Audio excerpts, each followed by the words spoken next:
Good morning children, welcome back to Hindi online class.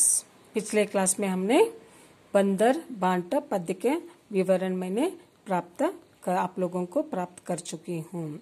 आज और एक बात मैं आप लोगों को वह कथा याद करती हूँ। अभी संक्षिप्त में आप लोगों को यह कथा आप लोगों को मैं अभी सुनाती हूँ। म्याऊं म्याऊं करके एक बिल्ली आती है। वहाँ बिल्ली कहीं से एक रोटी लाती है।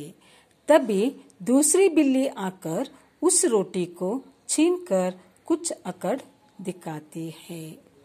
छीनने से पहले वह बिल्ली यह मेरी रोटी कहके उस बिल्ली से छीन लेती है।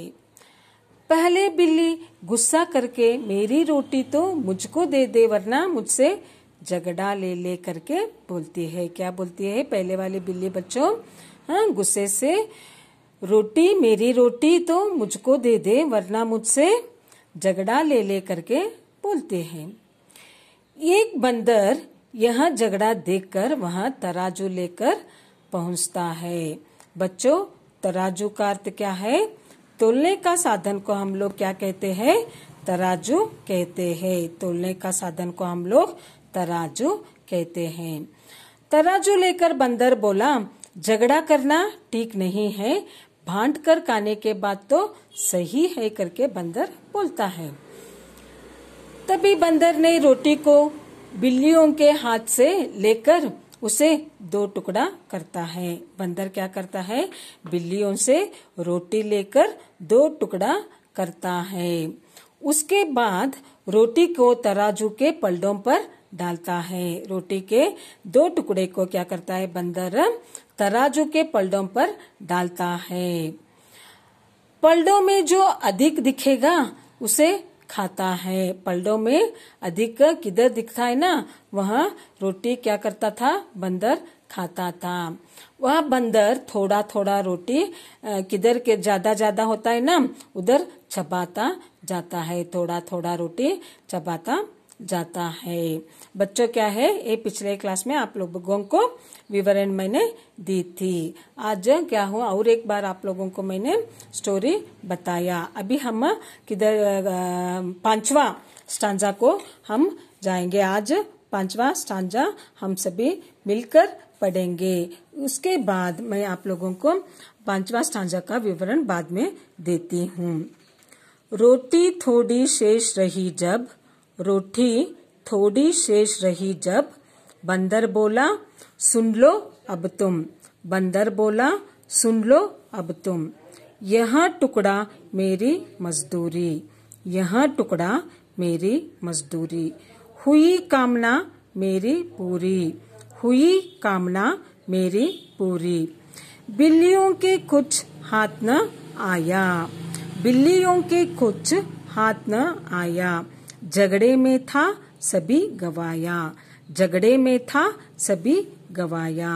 बच्चों, इधर मजदूरी, मजदूरी का अर्थ क्या है? परिश्रम के बदले दिया जाने वाला धन को हम लोग क्या कहते हैं? मजदूरी कहते हैं। और कामना, कामना इस शब्द का अर्थ क्या है? इच्छा और आशा को हम लोग क्या कहते हैं? कामना कहते हैं। वैसे ही इधर क्या है?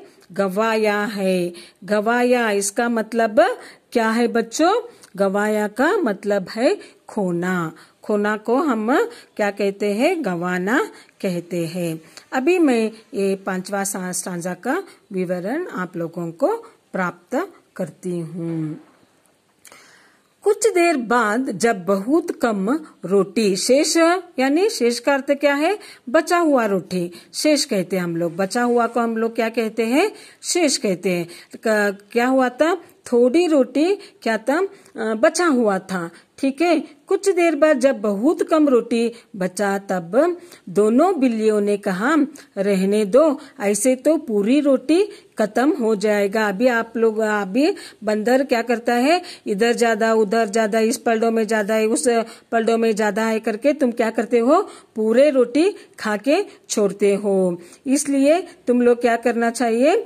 मुझे अभी कितना भी बचा बचा है ना उतना हमको दे दो, हम दोनों क्या करते हैं, खाते हैं, वही हम लोग खा लेंगे। तभी बंदर बोलता है, क्या बोलता है बंदर, क्या बात कर रही हो, इतनी देर तक मैंने कोशिश की, इतनी देर तक मैंने क्या कोशिश की, क्या कोशिश की, बंदर ने क्या कोशिश किया, दोनों को समान बांटना करके कोशिश कर रहा था, दोनों को एक समान बांट के दो करके बंदर कोशिश कर रहा था।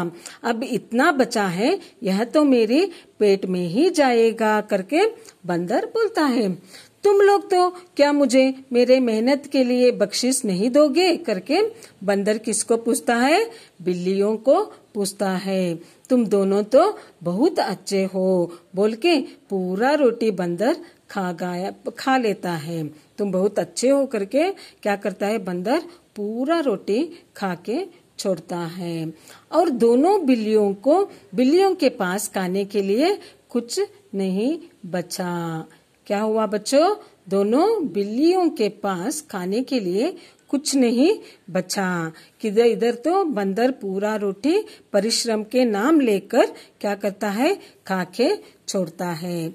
इसलिए तुम लोग क्या समझना चाहिए बच्चों, दूसरों से सहायता मांगने से पहले, दूसरों से सहायता मांगने से पहले अपनी समस्याओं का समाधान खुद करना चाहिए। बच्चों आप लोगों को मैं यह बात और एक बार दोहराती हूँ, दूसरों से सहायता मांगने से पहले अपनी समस्याओं का समाधान खुद करना चाहिए बच्चों। ठीक है ना बच्चों, ಇದನ್ನ ನಾವು ಕನ್ನಡದಲ್ಲಿ ಏನ್ ಹೇಳ್ತೀವಿ, ಇಬ್ಬರ ಜಗಳದಲ್ಲಿ ಮೂರನೆಯವನಿಗೆ ಲಾಭ ಅಂತ ಹೇಳ್ತೀವಿ।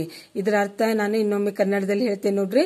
ಕೊನೆಗೆ ಏನಾಗ್ತಿದೆ, ತಕ್ಕಡಿಯೊಳಗ ಏನು ತಕ್ಕಡಿದ ಎರಡು ಪಲ್ಲ ಇರ್ತಾವಲ್ಲ ಅದ್ರೊಳಗೆ ಏನ್ ಮಾಡ್ತದೆ, ಇದು ಮಂಗ ರೋಟಿಯನ್ನ ಎರಡು ಸಮನಾದ ಭಾಗವನ್ನ ಮಾಡಿ ಎರಡು ಇದ್ರೊಳಗೆ ತಕ್ಕಡಿಯೊಳಗೆ ಇಡ್ತಿದೆ। ಅಲ್ಲಿ ಎರಡು ತಕ್ಕಡಿ ಅಂದ್ರೆ ನಿಮ್ಗೆ ಗೊತ್ತಿರಬಹುದು, ಅದರಲ್ಲಿ ಇಡ್ತದೆ ಎರಡು ತುಂಡನ್ನ, ಒಂದರಲ್ಲಿ ಒಂದು ತುಂಡು ಇನ್ನೊಂದರಲ್ಲಿ ಇನ್ನೊಂದು ತುಂಡನ್ನ ಹೋಗ್ತಿದೆ। ಈಗ ಒಂದ್ ಬಲಭಾಗದ ತಕ್ಕಡಿಯೊಳಗ ರೊಟ್ಟಿ ಹೆಚ್ಚಿಗೆ ಆಗಿದೆ ಅಂತ ಹೇಳಿ ಅದನ್ನ ತಿಂದ್ಬಿಡ್ತೈತಿ, ಇನ್ನೊಂದ್ಸರಿ ಹೇಳ್ಬೇಕಾರ ಎಡಭಾಗದ ತಕ್ಕಡಿಯಲ್ಲಿ ರೊಟ್ಟಿ ಹೆಚ್ಚಿಗೆ ಇದೆ ಅಂತ ಹೇಳಿ ಅದನ್ನು ತಿಂತಾ ಹೋಗ್ತೈತೆ। ಹೀಗೆ ತಿಂತಾ ತಿಂತಾ ಹೋಗಿ ಮಂಗ ಏನ್ ಮಾಡ್ತಿದೆ, ಕೊನೆಗೆ ಒಂದು ಸ್ವಲ್ಪವೇ ರೊಟ್ಟಿ ಉದಿರ್ತದೆ। ಅದನ್ನ ಏನ್ ಮಾಡ್ತದೆ ಮಂಗ ಅವ್ರಿಗೆ ಹೇಳ್ತಿದೆ, ಎರಡು ನೀವಿಬ್ರು ಬಹಳ ಚಲೋದಿಲ್ಲ, ನಾನು ನಿಮ್ಮಿಬ್ಬರಿಗೂ ಎಷ್ಟು ಸಮಾನವಾಗಿ ಹಂಚಬೇಕಂತ ಇಟ್ಕೊಂಡಿದ್ದೆ, ಆದ್ರೆ ಏನಾಯ್ತು ಇಲ್ಲೇ ನಂದ ಪರಿಶ್ರಮ ಆತ, ನಾ ಏನ್ ಮಾಡಿದೆ ಇಲ್ಲಿ ನನಗೆ ಕೆಲಸ ಹೆಚ್ಚಿಗೆ ಆಯ್ತು, ಪರಿಶ್ರಮ ಅಂದ್ರೇನ ಹೆಚ್ಚಿಗೆ ಆಯ್ತು, ಅದಕ್ಕೆ ನಾ ಏನ್ ಮಾಡ್ತೀನಿ ಇಷ್ಟೆಲ್ಲ ನಿಮ್ಗ ಹಾಕೋದು ತೆಗಿಯೋದು ತಿನ್ನೋದು ಇಷ್ಟೆಲ್ಲ ಪರಿಶ್ರಮ ಪಟ್ಟೆಲ್ಲ, ಅದಕ್ಕೆ ಇದು ಉಳಿದ ಒಂದು ಸ್ವಲ್ಪವೇ ರೊಟ್ಟಿ ಉಳಿದಿದಲ್ಲ, ಇದೇನಿದೆ ನಾ ಮಾಡಿದ ಕೆಲಸಕ್ಕಾಗಿ ಇದು ನನ್ನ ಹೊಟ್ಟೆಗೆ ಹೋಗ್ಬೇಕು ಅಂತ ಹೇಳಿ ಆ ಉಳಿದ ತುಂಡನ್ನು ಸಹಿತ ಏನ್ ಮಾಡ್ತದೆ ಮಂಗ ತಿಂದ್ಬಿಡ್ತದೆ ಮಕ್ಕಳೇ।